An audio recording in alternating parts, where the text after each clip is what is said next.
After diving into hundreds of books on personal finance and investing, listening to over 1,000 hours of podcasts, I've discovered something interesting. There are countless ways to reach financial freedom. From extreme frugality to side hustles, from salary negotiations to business ventures, from stock picking to crypto trading. But what if we're looking at this all wrong? What if the secret to achieving financial freedom isn't about finding the right path, but about avoiding the wrong one? This might sound backward, but it's exactly what legendary investor Charlie Munger suggests with his favorite strategy: invert, always invert. Instead of asking, "How do I succeed?" Munger suggests asking, "How do I avoid failure?" Think of it like that old joke about the sculptor who carved a beautiful elephant from marble. When asked how he did it, he replied, "Simple. I just removed everything that doesn't look like an elephant." 1. Reaching the end of Netflix. All right, let's talk about the biggest asset you have: you.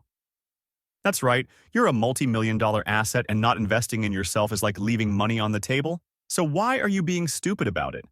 Think about it. Your lifetime earning potential is huge, but too many people treat their personal development like it's an optional extra. Newsflash, it's not. Not investing in yourself is like driving a Ferrari without ever changing the oil.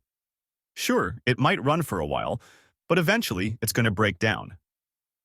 And I'm not talking about just reading a book once a year. I mean actively seeking out new skills, knowledge, and experiences. Whether it's job-related training, financial education, or even learning how to be happier, every bit of knowledge you gain is an investment in your future. Here's where people get stupid. They think learning stops after school or college. Wrong. The world is changing faster than ever, and if you're not keeping up, you're falling behind. Don't be the person who's still using a flip phone in the age of smartphones. This isn't just about formal education. It's about career development, taking on new responsibilities, making strategic job changes, networking actively, and regularly negotiating your salary. These are the things that set you apart and make you valuable. For business owners, staying small is another opportunity missed. Build systems, delegate tasks, create time for growth. Remember, the goal is to work on your business, not in it. Debt accumulation. Let's talk about debt, the financial equivalent of inviting a vampire into your home. Once it's in, it's hard to get rid of, and it sucks you dry. Whether you're overspending like there's no tomorrow or caught off guard by life's curveballs without an emergency fund, debt can turn your path to financial freedom into a game of snakes and ladders, mostly snakes. High-interest debt, especially from credit cards, is like compound interest's evil twin. While compound interest works tirelessly to grow your wealth, high-interest debt works just as hard to shrink it. It's like trying to fill a pool with a garden hose while someone's draining it with a fire hose. Spoiler alert, you're not winning that battle. Now, I know what you're thinking. But what about good debt? Sure, there's a case for good debt, like low-interest mortgages or loans that someone else pays for. It's like inviting a polite vampire who brings his own snacks and helps with the dishes. But remember, even well-behaved vampires can turn on you if you're not careful. The truth is, debt is a bit like fire. Used carefully, it can cook your food and keep you warm. Used recklessly, it can burn your financial house down. And rebuilding from financial ashes? That's a lot harder than just not playing with matches in the first place. 3. Lifestyle. Inflation. Remember your first job? When a $5 coffee was a luxury and you could list everything you owned in under 2 minutes? Fast forward to today, and somehow that same coffee is now a basic human right. Your car payments could feed a small village, and your Amazon Prime account has its own line in the federal budget. Welcome to lifestyle inflation, the sneakiest wealth killer since someone invented monthly subscriptions. It's like playing a video game where every time you level up, the prices in the shop double. Except this game is using your real money, and there are no cheat codes. Here's how it usually goes. You get a raise. Congratulations. And for about 3.7 seconds, you think about all the smart financial moves you could make. Then your brain helpfully reminds you that your couch is looking a bit sad, your phone is practically ancient, it's been 8 months. And wouldn't a bigger apartment be nice? The weird part? This isn't just bad financial planning. It's hardwired into our primal instincts. Humans are remarkably good at adjusting to new normals, whether that's a pandemic or a premium cable package. Psychologists call it hedonic adaptation. I call it the lifestyle creep monster. It eats, raises for breakfast, and feeds on social validation. The ostrich approach to finances. Neglecting your financial future is like playing hide-and-seek in the dark. You can't find what you're not willing to look for. Many people approach their finances with the same strategy ostriches supposedly use for danger. Head firmly in the sand, hoping their money problems will magically resolve themselves. They'll check every notification on their phone but scroll past their banking app like it's showing a horror movie. They'll meticulously plan their weekend activities but treat their retirement planning like it's an optional hobby. The fastest way to financial failure is treating your money like that mysterious drawer in your kitchen. You know the one. It's full of things that might be useful someday, but you haven't checked its contents since 2019. Too many people treat their finances the same way, tossing receipts into a shoebox, avoiding their bank statements like they're letters from an ex, and setting financial goals with all the precision of throwing darts blindfolded. Want to guarantee financial mediocrity? Just wing it.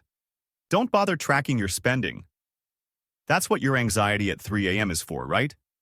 Skip creating a budget because you know roughly what you spend. Narrator, they didn't. Set vague financial goals like become rich someday or retire comfortably without defining what those actually mean. The real kicker? When these same folks finally peek at their finances, they act shocked that their money didn't magically organize itself into a perfect retirement plan while they weren't looking. It's like expecting your dishes to wash themselves while you binge-watch another season of your favorite show. Spoiler alert, they won't, and neither will your finances sort themselves out.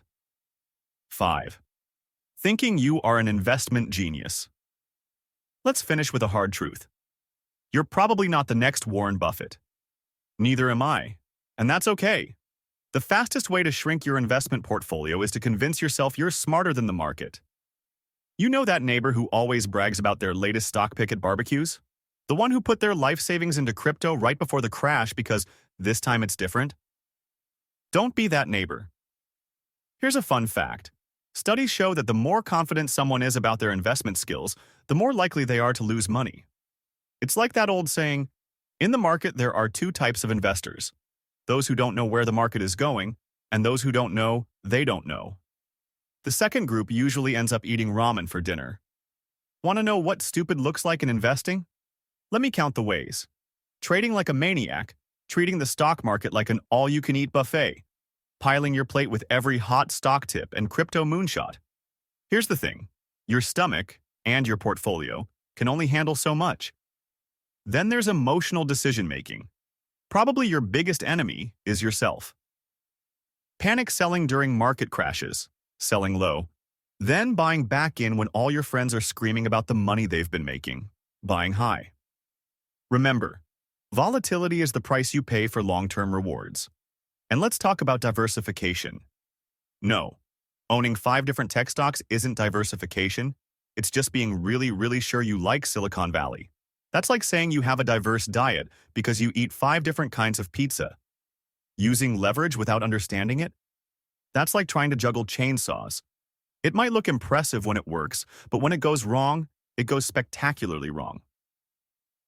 The truth is, sustainable wealth building is usually boring. It's about making consistent, reasonable decisions over a long period. It's like watching paint dry, except the paint is money, and it's slowly but surely covering your future. Remember, the cemetery of failed investors is filled with people who thought they were geniuses. The successful ones? They're the ones who admitted they weren't that smart and focused on not doing anything too stupid. As Munger would say, it is remarkable how much long-term advantage people like us have gotten by trying to be consistently not stupid instead of trying to be very intelligent. So let's recap what not to do on your path to financial freedom. Don't ignore your greatest asset. Invest in yourself. Avoid debt accumulation like it's a vampire at your door. Fight the lifestyle inflation monster. Get your head out of the sand and make a plan. And please don't think you're an investment genius. Sometimes the path to wealth isn't about being brilliant. It's about avoiding the big mistakes. Start there, and you might just find that financial freedom isn't as complicated as everyone makes it out to be.